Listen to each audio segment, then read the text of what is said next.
I appreciate it. Something else I'm getting tired of is all this stupid bullshit we have to listen to all the time about children. It's all you hear in this country. Children, help the children. What about the children? Save the children. You know what I say? Fuck the children. Fuck them. They're getting entirely too much attention. And I know what you're thinking. You say, Jesus, he's not going to attack children, is he? Yes, he is. He's going to attack children. And remember, this is Mr. Conductor talking. I know what I'm talking about. I know what I'm talking about. And I also know all you single dads and soccer moms who think you're such fucking heroes aren't going to like this, but somebody's got to tell you for your own good, your children are overrated and overvalued. You've turned them into little cult objects. You have a child fetish, and it's not healthy. And don't give me that weak shit. Well, I love my children. Fuck you. Everybody loves their children. Doesn't make you special. John Wayne Gacy loved his children. Kept them all right out in the yard near the garage. That's not what I'm talking about. What I'm talking about is this constant, mindless yammering in the media, this neurotic fixation that somehow everything has to be revolved around children. It's completely out of balance. Listen, there are a couple of things about kids you have to remember. First of all, they're not all cute, okay? In fact, if you look at them close, some of them are rather unpleasant looking. And a lot of them don't smell too good either. The little ones in particular seem to have a kind of urine and sour milk combination or something. Stay with me on this. The sooner you face it, the better off you're going to be. Second premise, not all children are smart and clever. Got that? Kids are like any other group of people. A few winners, a whole lot of losers. There are a lot of loser kids out there who simply aren't going anywhere. And you can't save them all. You can't save them all. You got to let them go. You got to cut them loose. You got to stop overprotecting them because you're making them too soft. Today's kids are way too soft. For one thing, there's too much emphasis on safety.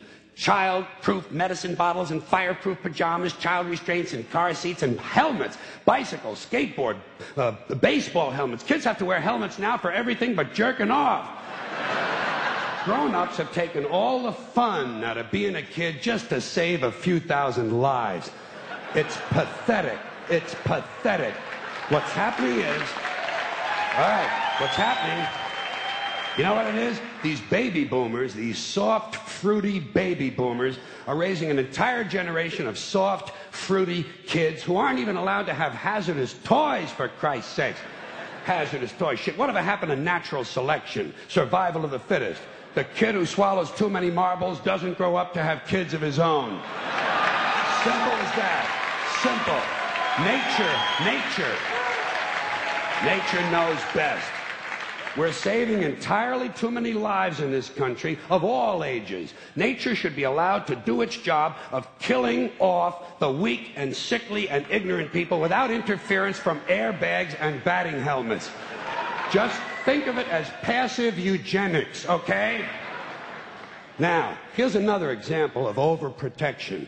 Did you ever notice on the TV news, every time some guy with an AK-47 strolls onto a schoolyard and kills 3 or 4 kids and a couple of teachers, the next day, the school is overrun with counselors and psychiatrists and grief counselors and trauma therapists trying to help the children cope. Shit. When I was in school, someone came to our school and killed 3 or 4 of us. We went right on with our arithmetic. 35 classmates minus 4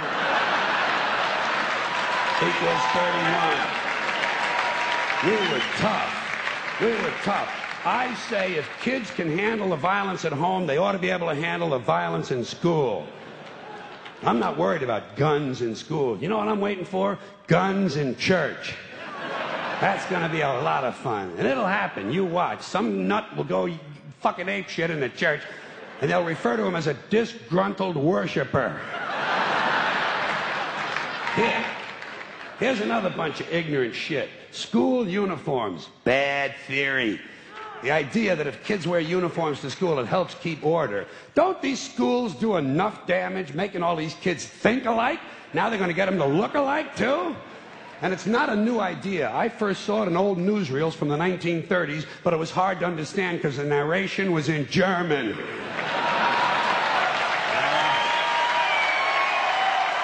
One more. Thank you. Thank you.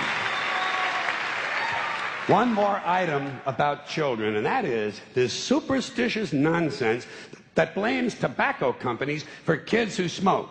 Listen, kids don't smoke because a camel in sunglasses tells them to. They smoke for the same reasons adults do, because it relieves anxiety and depression.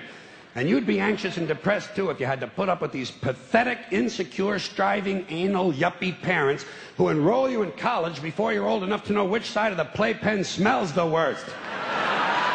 And then they fill you full of Ritalin and drag you all over town in search of meaningless structure. Little League, Cub Scouts, swimming, soccer, karate, piano, bagpipes, watercolors, witchcraft, glass blowing, and dildo practice. They even have play dates, for Christ's sakes. Playing is now done by appointment.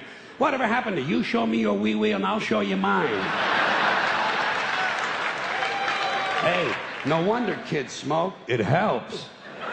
Not as much as weed, but hey, you can't have everything. You know it's true. Parents are burning these kids out on structure. I think every day all children should have 3 hours of daydreaming. Just daydreaming. You could use a little of it yourself, by the way. Just sit at the window, stare at the clouds. It's good for you. If you want to know how you can help your children, leave them the fuck alone.